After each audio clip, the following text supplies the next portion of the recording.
Welcome back to my another video. ನಾನು ನಿಮ್ಮ ಪ್ರೀತಿಯ ಮೈಸೂರು ಆದಿ ಮಾತಾಡ್ತಾ ಇರೋದು. ಸೊ ಎಲ್ಲ ಹೇಗಿದ್ದೀರಾ?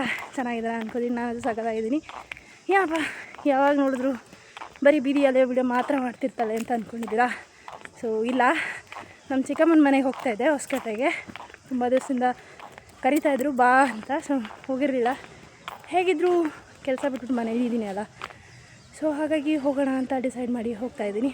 ಸೊ ಇವಾಗ ಇಲ್ಲಿಂದ ಬಸ್ ಹಿಡಿದು ರೈಲ್ವೆ ಸ್ಟೇಷನ್ಗೆ ಹೋಗಿ, ರೈಲ್ವೆ ಸ್ಟೇಷನಿಂದ ಮತ್ತೆ ಮೆಜೆಸ್ಟಿಕ್ಕಿಂದ ಹೊಸಕೋಟೆಗೆ ಹೋಗಬೇಕು. ಅಲ್ಲಿಂದ ಬಂದು ಮೆಜೆಸ್ಟಿಕ್ಕಿಂದ ಪಿಕ್ ಮಾಡ್ತಾರೆ ಅಂತ ನನ್ನ ಚಿಕ್ಕಮ್ಮ.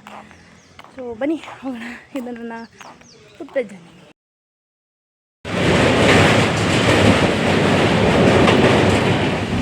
ಸೊ ಫೈನಲಿ ಬೆಂಗಳೂರಿಗೆ ಬಂದು ರೀಚ್ ಆದೆ. ಇವತ್ತು ಸಂಡೇ ಇರೋದ್ರಿಂದ ಸಿಕ್ಕಾಪಟ್ಟೆ ರಶ್ ಇದ್ರು, ಜನ ನೋಡ್ಬೋದು. ಹಾಗೆ ಅಂಡರ್ಗ್ರೌಂಡಲ್ಲಿ ಪಾಸ್ ಆಯ್ತಾ ಇರಬೇಕಾದ್ರೆ ಬಟ್ಟೆ ಅಂಗಡಿಗಳೆಲ್ಲ ನೋಡಿದೆ. ಸಖತ್ ಬಿಸಿಲಿತ್ತು ಅಂತ ಮೆಜೆಸ್ಟಿಕ್ಕಲ್ಲಿ ಇಳಿದಾದ್ಮೇಲೆ ಒಂದು ಲೆಮನ್ ಸೋಡಾ ಕುಡಿದು ಅಲ್ಲಿಂದ ಮುಂದಕ್ಕೆ ಹೋದೆ. ಹೊಸಪೇಟೆಗೆ ಹೋಗಬೇಕು ಅಂದರೆ ಚಿಂತಾಮಣಿ ಬಸ್ ಸ್ಟಾಪ್ಗೆ ಹೋಗಬೇಕಿತ್ತು. ಸೊ ಚಿಂತಾಮಣಿ ಬಸ್ ಸ್ಟಾಪ್ಗೆ ಹೋದೋ.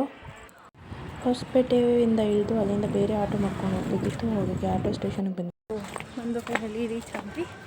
ಈಗ ಅಲ್ಲಿ ನನ್ನ ಚಿಕ್ಕಮ್ಮ ಹೋಗ್ತಾ ಇದ್ದಾರೆ. ಹಂಗೆ ಒಂದು ಪೋಸ್ ಕೊಟ್ಟಂಟಿ ಕಡಿತಿರ್ದು ಅಲ್ಲಿ ಬಂದು ಡ್ರೆಸ್ ಚೇಂಜ್ ಮಾಡಿಕೊಂಡು ಫೇಸ್ ವಾಶ್ ಮಾಡಿಕೊಂಡು. ಸೊ ಆದರೂ ಮೈಸೂರಿಂದ ಬೆಂಗಳೂರಿಗೆ ಬರೋದು ಸಿಕ್ಕಾಪಟ್ಟೆ ರಿಸ್ಕು. ಬೆಂಗಳೂರಿಂದ ಊರು ಒಳಗಡೆ ಬರೋದು ಇನ್ನೂ ಸಿಕ್ಕಾಪಟ್ಟೆ ರಿಸ್ಕು. ಅದರಲ್ಲೂ ಮೈಸೂರಲ್ಲಿರೋರ್ಗಂತೂ ಇನ್ನೂ ರಿಸ್ಕು ಅನಿಸುತ್ತೆ.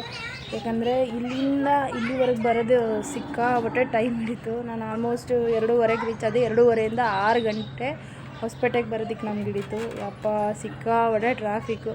ಅದೇ ಮೈಸೂರಲ್ಲಿರೋರಿಗೆ ಬೆಂಗಳೂರಿಗೆ ಬಂದರೆ ಹಿಂಗೆ ಅನಿಸುತ್ತೆ, ಬೆಂಗಳೂರಲ್ಲಿರೋರಿಗೆ ಮೈಸೂರಿಗೆ ಬಂದರೆ ಇದೇನು ಖಾಲಿ ಅನಿಸುತ್ತೆ. ಸೊ ಹೀಗೆ ವಿಚಿತ್ರವಾಗಿರುತ್ತೆ. ಸೊ ಈ ವಿಡಿಯೋನ ಇವತ್ತು ಇಲ್ಲಿಗೆ ಏನು ಮಾಡ್ತಾಯಿದ್ದೀನಿ. ಮತ್ತು ನೆಕ್ಸ್ಟ್ ವೀಡಿಯೋದಲ್ಲೇ ಸಿಗೋಣ. ಅಲ್ಲಿವರೆಗೂ ಏನು ಮಾಡಬೇಕು ಅಂತ ಗೊತ್ತಲ್ಲ. ಲೈಕ್ ಮಾಡಿ, ಶೇರ್ ಮಾಡಿ, ಕಮೆಂಟ್ ಮಾಡಿ, ಸಬ್ಸ್ಕ್ರೈಬ್ ಮಾಡ್ಕೊಳ್ಳಿ ನನ್ನ ಚಾನಲ್. ಪ್ಲೀಸ್ ಸಬ್ಸ್ಕ್ರೈಬ್ ಮಾಡ್ಕೊತೀರಾ ಅಲ್ವಾ? ಸೊ ನೆಕ್ಸ್ಟ್ ವೀಡಿಯೋದಲ್ಲೇ ಸಿಗೋಣ. ಅಲ್ಲಿವರೆಗೂ ಲವ್ ಯು ಆಲ್, ಬಾಯ್.